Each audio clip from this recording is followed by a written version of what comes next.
মানুষের বাসায় বাসায় যে কলিং বেল দিয়ে আমরা সব একসাথে দৌড় দিতাম, ওইটা তারপর পিছিয়ে পিছিয়ে মানুষ কে কে করে চিল্লাতো, ওইটা খুবই মানে এটা অনেক প্র্যাঙ্কস করতো মানে মানুষের সাথে। তার কিন্তু মানে ফেমাস হয়ে যাওয়ার পরে এটা ডিফিকাল্ট হয়ে গেছে, কারণ সব চিনে যেত। দূরদেশে পরিচিত কাউকে পেলে যা হয়, তাসকিন আহমেদেরও ঠিক তেমনটাই হয়েছে। অস্ট্রেলিয়ায় ছোটবেলার বন্ধুকে দেখে আবেগতাড়িত তাসকিন যেন অনুশীলনের মাঝেই ফিরে গেলেন সেই ছোটবেলাতে, শহরের রাস্তায় ক্রিকেট খেলার দিনগুলোতে। শুধু ক্রিকেট না, যেখানে চলতো আড্ডা, দুষ্টুমি, সবকিছুই।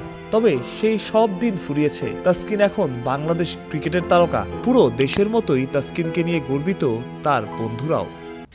আমার কাছে সবচেয়ে স্পেশাল মুহূর্ত তো একসাথে খেলা ছোটোবেলা, ওইটাই যে আমরা বিকালবেলা হলেই সবসময় মুখিয়ে থাকতাম যে মানে কোচিং থাকুক, ক্লাস থাকুক, যাই থাকুক, আমরা হচ্ছে ফাঁকে ফাঁকে ওই রাস্তায় ক্রিকেট খেলতাম। ওই যে কোচিং সেন্টারের মাঝখানে একটু পর গাড়ি আসতো, গাড়ি থামায় ওই অনেকক্ষণ লাগতো একটা বল করতে, কিন্তু তাও ওটা আমরা খুব এনজয় করতাম। খুবই প্রাউড, আমি তো সবাইকে বলে বেড়াই, আমার কাজে সবাইকেই বলে বেড়াচ্ছি যে তাসকিন হচ্ছে আমার ফ্রেন্ড দেখছি, আমার জিতলো, এটা আরও বেশি প্রাউড হওয়ার ব্যাপারে। তো সবাই চিনে এখন তাসকিনকে, আর ওর ফ্রেন্ড হতে পারে এখানেও, মানে এই যে আপনি ইন্টারভিউ নিচ্ছেন, তো আমারও ভালো লাগতেছে, এটা খুবই অবভিয়াসলি খুবই প্রাউড মোমেন্ট।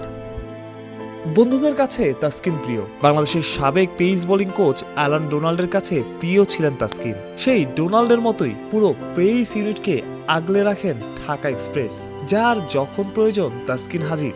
মাঠে, ম্যাচে, দলের প্রয়োজনেও তাসকিন যেন সবার আগে। যখন ব্রেক থ্রু প্রয়োজন তাসকিন হাজির তখনই। দিনে দিনে পরিণত হয়েছেন অভিজ্ঞ ক্রিকেটারের যা কাজ, নিজে খেলা, অন্যকে সাহায্য করা, সেটাই করে যাচ্ছেন এই পেসার। খুব স্বাভাবিকভাবেই তাসকিনকে নিয়ে তার বন্ধুরাও গর্বিত। তবে এই দূরদেশে তাসকিনের আন্তরিকতা মুগ্ধ হওয়ার মতো।